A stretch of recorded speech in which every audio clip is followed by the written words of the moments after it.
Welcome back. This is Off by One. Today I'm celebrating 100 subscribers with the 100th day of my Create Survival World. If you're paying close attention to my last video, you might have spotted a sneak preview of this already. This world is very much a work in progress, and I've definitely focused more on aesthetics than raw output in these 100 days. But I've had fun, and I've built some fairly unique contraptions in that time. So without further ado, let's get started. This first building that we're in so far, or in here rather, is the windmill. And this is the power source for everything on this island. You can see I'm definitely not using anywhere near the capacity of it currently, and that's actually because I don't run my contraptions continuously. Let's just turn down right now. Yeah, that's more manageable. So you can probably hear I have a chicken farm over this side. You won't be able to hear, but I have a sheep farm over that side. And the room that we're in right now is my workshop. So I have pretty much all the machines that I need in here. So compactor, a press, the mixer. I don't have my deployer in here. It's actually on the other side of the map. Or not so much the other side of the map, but the other side of the ocean, weirdly enough, but you'll see that later. And yeah, everything else is basically here. I've not really got a full-on base yet. I know it's 100 days in, but it's kind of early for me. I've only really done well, frankly, massive amount of caving, and built my starter farms. So one of the first ones is my egg farm. And this is built using, obviously, Create mod for the chutes, sophisticated storage for this barrel, and I have incubation nests up top. I've also got a sheep farm that outputs over here, or wheat farm, wool farm over there. Quite useful in that I can dye the sheep different colours to get different colours of wool, of course, just the same as any other wool farm. And I also have, I don't know where that came from, I also have this as the output for all of my farms. And you can see these are all very full, and they actually produce more than I currently use. So I'll be exploring ways to sort of craft these into wondrous delights down the line as well. The cool thing about these farms, as I'll show you later, is that they only activate once in the morning and once in the evening. At the bottom of this, I found my way into it's not a stronghold, it's a catacombs from Young's Better Dungeons. And I actually just noticed it's nighttime, so let's just sleep this off before heading out. So I haven't done anything with the spawners that I found in the catacombs yet, but I have cleared out the catacombs and got my hands on some pretty nice equipment. Didn't have to craft a diamond sword, didn't have to craft my diamond armor, got that from down there. Not that I'm short on diamonds. I've done a lot of caving and I've got plenty. I really love this pickerang from Quark. Basically, you can throw it at a block, it'll mine it, and then return. In my case, I've enchanted it, which is obviously even better, but it's super useful and makes caving a little bit less tedious. So first up here, I have the coop, the chicken egg, or the egg farm, not the chicken farm. Doesn't actually kill any of the chickens, so it's not a chicken farm. In here you can see the nests from the incubation mod. I've got ladders on either side to get in. I initially used that door, but the chickens kept running out, which wasn't ideal. The chickens are supposed to lay all their eggs in these nests, but I find that is never actually, although they usually lay it, it's basically not guaranteed that they will. Although most of the time they do, as you can see from the barrel underneath. So that's the first one. Just to show you as well, the other side of the windmill. Quite nice. I was really happy with how this turned out. Both the chicken coop and my wool farm, I tried to make them look somewhat like their equivalent buildings in real life. So the sorts of buildings you tend to see sheep going into are all cracked and sort of just very minimal looking. So I tried to get that same sort of pattern here, and as close as I could get to a slate roof with the dark grey concrete. The actual operation of the wool farm is pretty simple. I have basically two gantry carriages here and here, and then two gantry shafts running in parallel along. One's basically operating one way, one's operating the other. There's a gear up the top here directing the two directions. And the way that this works, it'll come all the way up to one of these sides, and when it stops, the opposite direction gantry line picks it up, and then it starts going back in the other direction. As it's moving, each of these shears in the deployers is continuously shearing sheep along the way. So you can see each of these sheep getting sheared. It does sometimes miss them, but it gets them often enough that it works. And then if it's got any wool that's picked up, it reaches out to this item interface here, drops them down the chute, and then that goes down into the barrel I showed you earlier. I could have basically put chutes all the way here, but I found that functionally there wasn't much difference to just doing it with a gap. That basically covered my needs well enough. You should see it reach out like so. But I've already got plenty of wool, so I've actually just kept it turned off since I completed the windmill. Even though I do now have it hooked up to that power source rather than a water wheel, it doesn't actually get turned on all that much. The other thing running from the windmill is this wheat farm, although actually I have minecart contraptions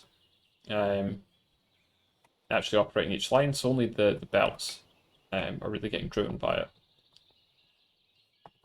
As I mentioned earlier, these only run once in the morning and once in the evening.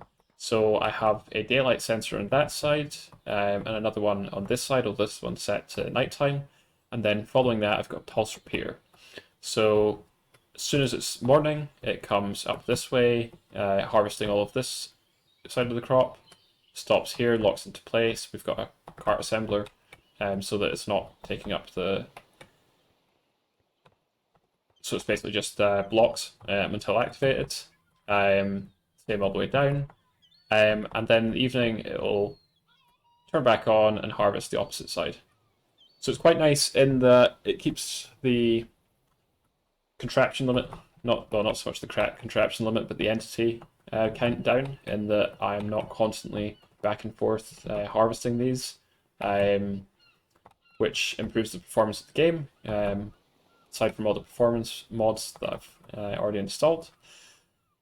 The other thing that I have going here, the other major thing that you'll probably recognize if you've seen my most recent video, and if you look at the map, you can see the sort of circle of it as well, is this tree farm. Now, similarly to the one that I demoed in the video, I have only fitted the outer two... Oh, that's what it is, it's the backpack. Show that off in a minute. I've only fitted the outer two saws, and that's because at the size or the radius that this is operating at, it ends up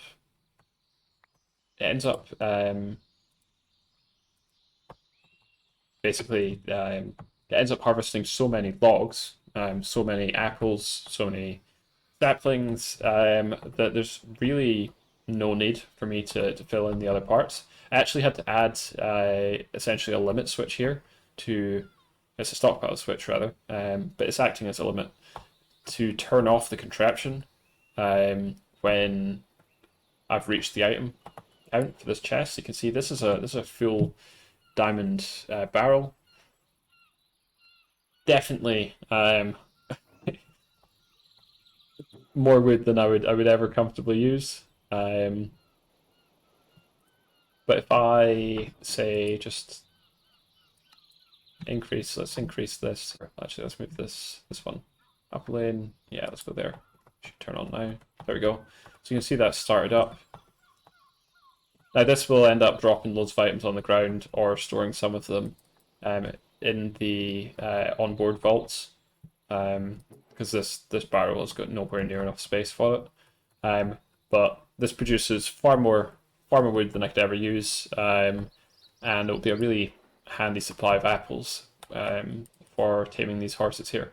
I've actually just sort of led these guys over with bleeds at the moment, and the second one just appeared one day.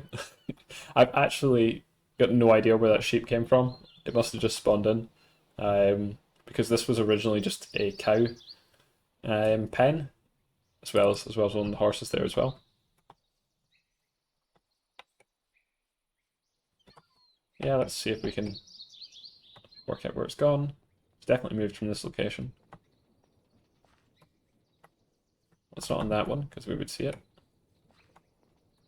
There it is. So yeah, it's just working its way around, cutting down the trees. You can see new trees are popping up behind it all the time. This thing's going to be seriously full when it's finished.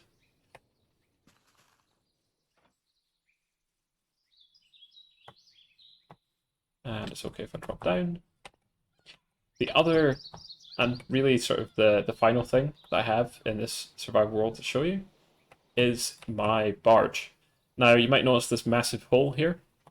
When I first came to, I say island, when I first came to this bay, there was a sunken ship here. And it looked kind of like this, although I've vastly overhauled it to make it a bit more semi-industrial looking, sort of the same as crates. I've added water wheels to the back. I've put a ring of andesite around the top, and I've just overhauled it to make it look a bit more like a barge and a bit less like a ship. So that was in there. I dug all that area out, as you can see. I also dug down a massive hole and a huge circuit that runs around the outside here. Now the plan was to turn this barge into a kelp farm, which might sound a bit weird, but essentially what I was planning on doing was strapping some mechanical harvesters to this shaft here, and I was going to have it run basically round in a circle in this area here. However, it didn't really work quite the way I'd intended.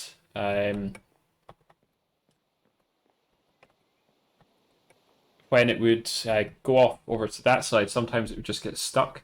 I think it's the simulation distance limit, although I couldn't be sure.